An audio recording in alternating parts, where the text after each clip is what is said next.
It starts by g4. And you might just say, this opening is so bad because I'm already losing after the first move. But in this video, I'm going to be showing you how you can win this opening. So let's get right to it. In this position, there are two popular responses for black, which are e5 and d5. But we first look at the most popular one, d5. Here in this position, just continue with your development by bringing out your bishop. And here you just said, either just giving away a free pawn. Yes, you're giving away a free pawn, and you're just going to give away another one. Yes, as stupid as this may sound, yes, the evaluation by saying that white is losing, but with the Grob, this can change pretty fast. So let me show you what I mean. Here at this position, your opponent can just try to play it safe and defend the pawn. And here, I'll be very happy to trade off and bring out my queen, activating my first trap. My opponent might just say, is now putting pressure on that pawn again, and maybe even try to defend it like this. And in this position, you're already winning. Why? Remember this bishop here? You can just go here to a4, and because it's a check on the king, after your opponent blocks it, you get yourself a free bishop. But you just say, wait. It's not every time this is going to happen, right? And you're right. Here in this position, the opponent might not even play moves like that. The opponent might just take. So how do you play it here? You just take here. Remember the bishop that left its post taking the free pawn? That's the reason why we gave him a free pawn, so that you can get his rook in return. Here in this position, the EG might not be happy with this position and might say that black is still winning. But bro, you just got yourself a rook, and don't worry about the queen taking your rook. Your rook isn't going to be going anywhere, to be honest. But I don't understand the reason why the EG doesn't like this position. It's not an easy position to play. But now you can start playing moves like this. Then you bring out your rook, and it will be good. And you also have another option. Here, after your opponent escapes, you can just attack the bishop first. But you're wondering, why attack the bishop first? Here, what your opponent most likely will play is to attack your bishop, because your opponent sees this as a fair trade. But can you see that you're now on drawing odds? The reason why you're now on drawing odds is because of pawn structure. This is one pawn, not two. This is one. So you should understand that your opponent doesn't have more pawns than you. And here, after you trade off, here you actually have got very good moves. As you can already see, the knight is out. And why develop your knight here so that you can attack this pawn? But you're just saying my opponent can defend. Yes, your opponent can defend, but you can also be a bit brutal. Take the pawn. You take it. Here your opponent can choose. If your opponent here just takes this pawn, then it's an absolutely equal position. Why? Because you can start playing a very slow game. e3. Now you're now attacking this knight with your queen, and is now forced maybe to retreat somewhere, or even defend by playing h5. So you have got many options in this position which are pretty good. But here after h5 you can actually just push. So it's actually pretty good. But here this position, just if it takes here, just saying I was giving away free knight. No, there's this check.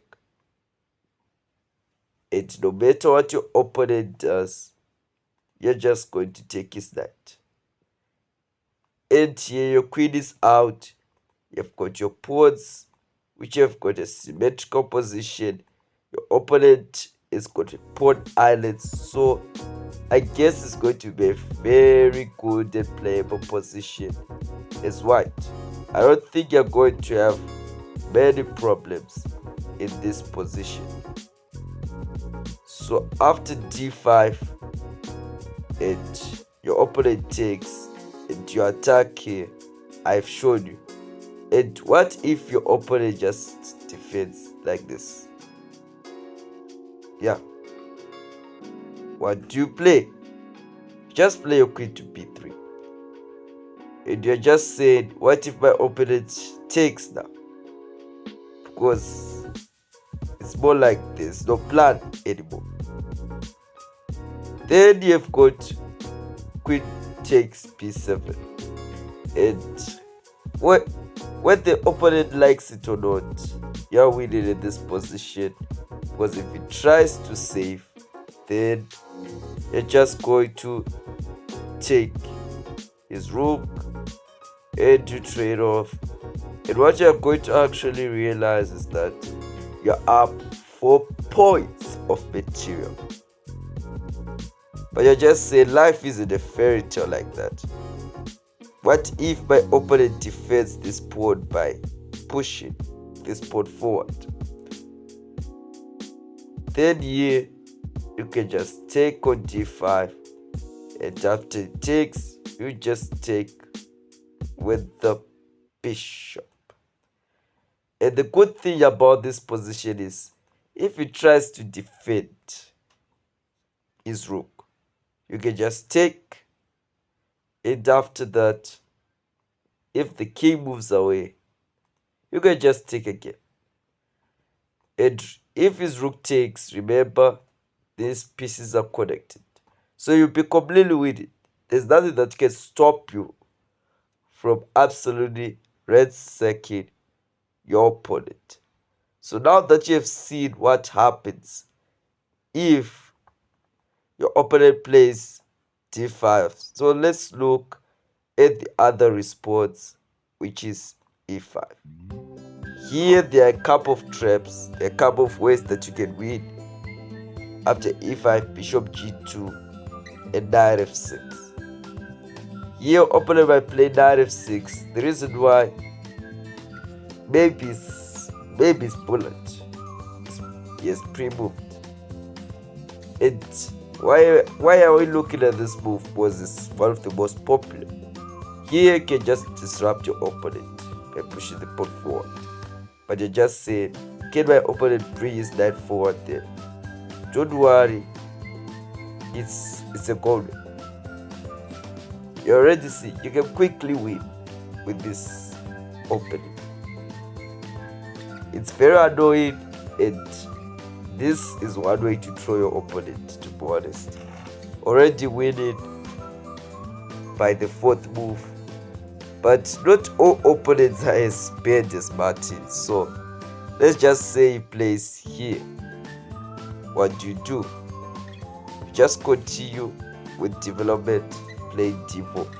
And here the reason why you're doing that and allowing him to take, it's not that you can take, you don't need to take back the pawn. What are gambits for? Aggression. This knight is not protected. And here your opponent might be forced to play this stupid move. Then you get back at your opponent by taking the knight. But you just said, I'm just dismantling black's pawn structure, nothing else. You're wrong. Take the pawn now. And now when you take, you now realize the reason why we wanted to open up this pawn. Yeah, the reason why you wanted this pawn to move and defend the knight. Now the rook needs to run away, and you've got this nice check. And what happens? Just after a few moves, you're already 2 points ahead. And just imagine that you're willing to give up your G pawn, and you're already ahead. So I think that's why a lot of opponents don't play e5, because they don't get this G pawn here. So guys, if you enjoyed this video, subscribe for more gambits. And I guess rating this gambit is a very bad opening, but I just like trolling people sometimes. So I might be using it in a few blitz games to just make people fall for some traps. See you in the next video.